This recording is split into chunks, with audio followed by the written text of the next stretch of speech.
यदि हाथ में भाग्य रेखा न हो तो व्यक्ति कितना भी सर्वगुण संपन्न क्यों न हो, उसे यश मान सम्मान नहीं मिलेगा।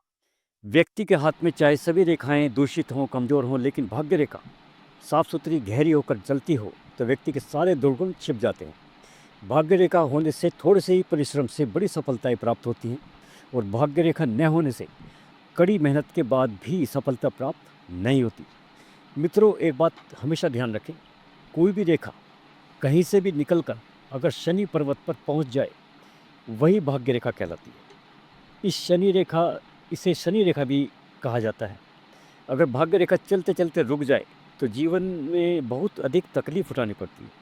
यह रेखा चलते चलते जितनी बार भी टूटती है, उतनी बार बड़े बदलाव होते हैं। जिनके हाथ में भाग्य रेखा रुक जाए और टूट जाए, और टूटी हुई भाग्य रेखा शनि पर्वत तक पहुँचे, तो आयु के उस वर्ष व्यक्ति अपना कार्य बदलकर दूसरा कार्य शुरू कर देता है। यह रेखा पतली हो या लहराकर या जंजीरदार दिखाई दे तो व्यक्ति के जीवन में संघर्ष चलता ही रहता है।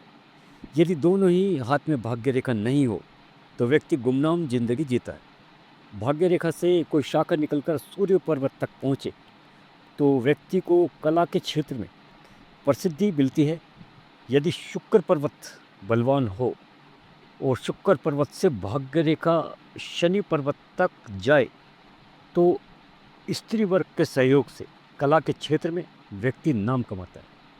लेकिन इसमें यह भी ध्यान रखें, नाम शोहरत के लिए सूर्य रेखा भी मजबूत हो। जिनके हाथ में भाग्य रेखा नहीं होती, उन्हें जीवन में कुटुंब परिवार का सहयोग भी नहीं मिलता।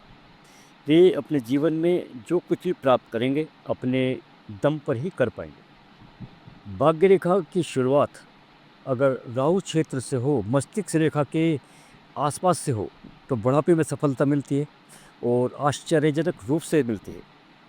भाग्य रेखा से कोई शाखा निकलकर बुध पर्वत तक जाए तो व्यक्ति बड़ा बिजनेसमैन बन जाता है। भाग्य रेखा पर अगर क्रॉस का चिन्ह आ जाए और साथ ही जीवन रेखा कटी हो और उस पर धब्बा हो, तो धन को लेकर व्यक्ति की हत्या हो सकती है।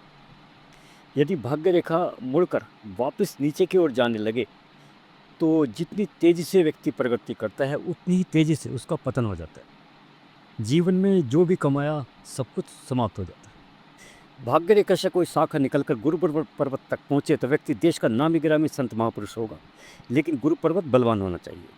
तो मित्रों, इसके अलावा भी बहुत सारी बातें छुपी होती है भाग्य रेखा के बारे में। आगे की जानकारी किसी अगली वीडियो में दूँगा।